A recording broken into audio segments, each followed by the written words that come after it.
मौलाना अब्दुल वहीद।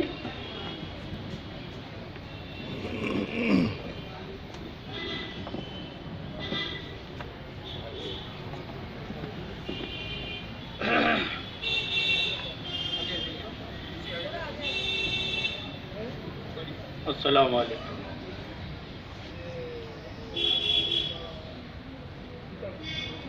भाई सारी कारगुजारी तो यही है बेआईनी ही जो इलियास भाई ने सुनाई है।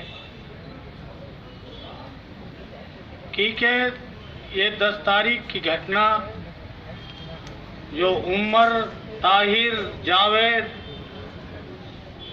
और ये नहीं बल्कि मेरे गांव के अंदर कहने की बात नहीं बल्कि देखने की है। एक एक आदमी 2-2 से और 100-100 गाय रखता है पालने के लिए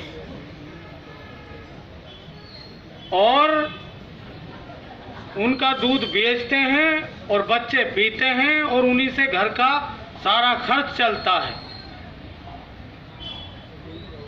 इतने यानी कि गांव के हर आदमी एक भैंस रख रहा है, 2 गाय हैं जो 22 लीटर दूध, 10 लीटर दूध, इस तरह का इस गांव घाटमिके के अंदर ये ऐसे ही लोग अपने खर्चा और अपने बच्चों को दूध पिलाते हैं।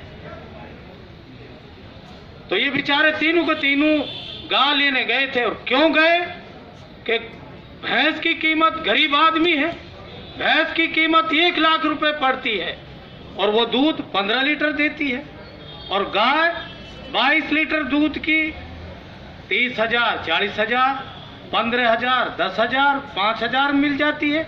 बच्चों का खर्चा चल जाता है, बच्चे दूध पी लेते हैं।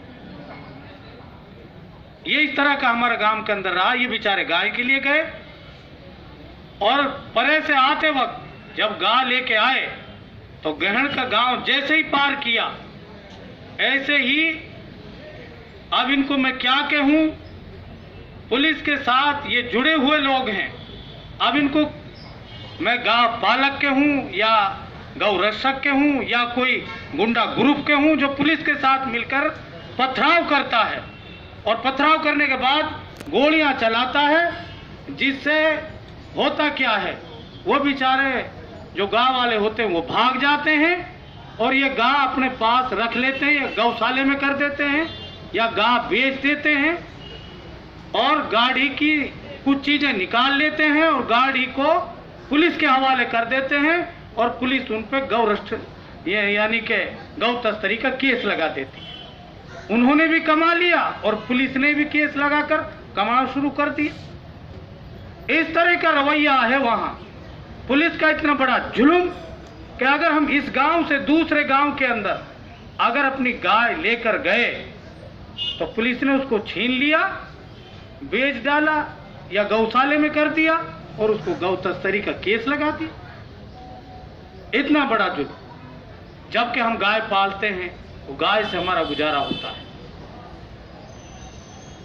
तो उन लोगों ने पथराव की और गोली मारना शुरू कर दी, जिससे ताहिर के यहां बाजू में गोली लगी तो यहां जाकर ठहरी और उमर की गोली लगी तो खिड़की खोलते ही वहीं गिर पड़ा, वहीं उसी दाग में।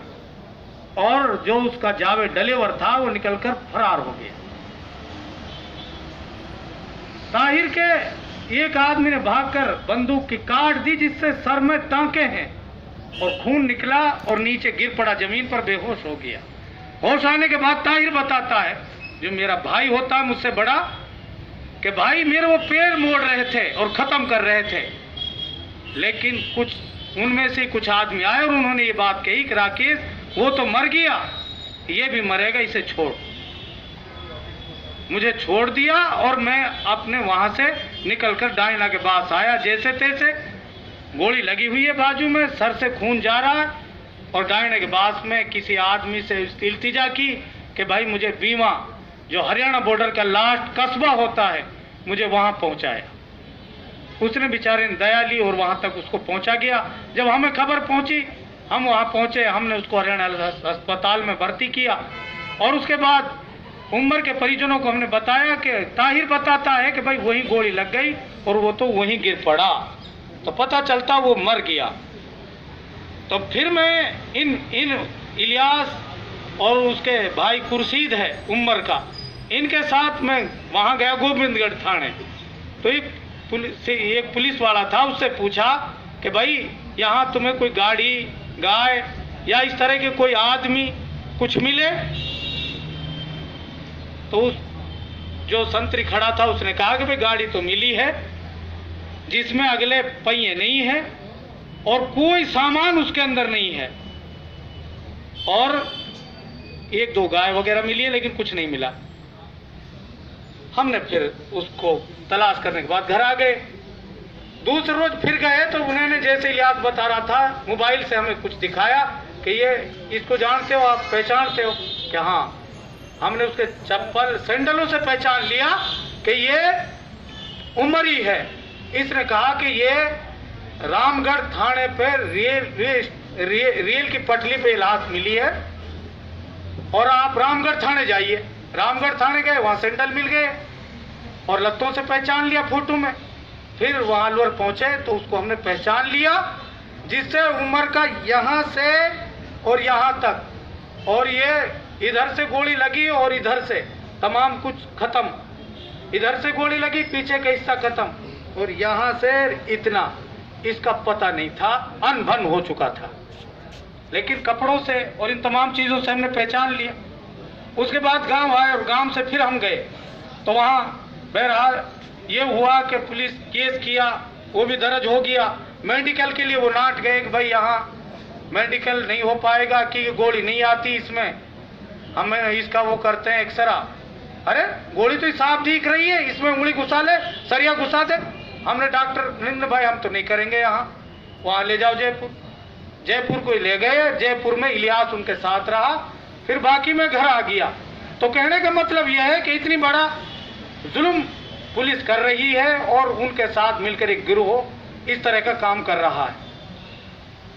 और अभी तक फिर मैंने उनको पेश किया, अपने भाई को, जावेद को, तो पता नहीं पुलिस ने अब तक उनको बिठा रखा है। क्यों बिठा रखा है? जबकि ताहिर की इतनी गंभीर हालत है कि सर से खून गया, इधर से गोली लगी, उससे खून गया, बिल्कुल चकराता है बैठने में।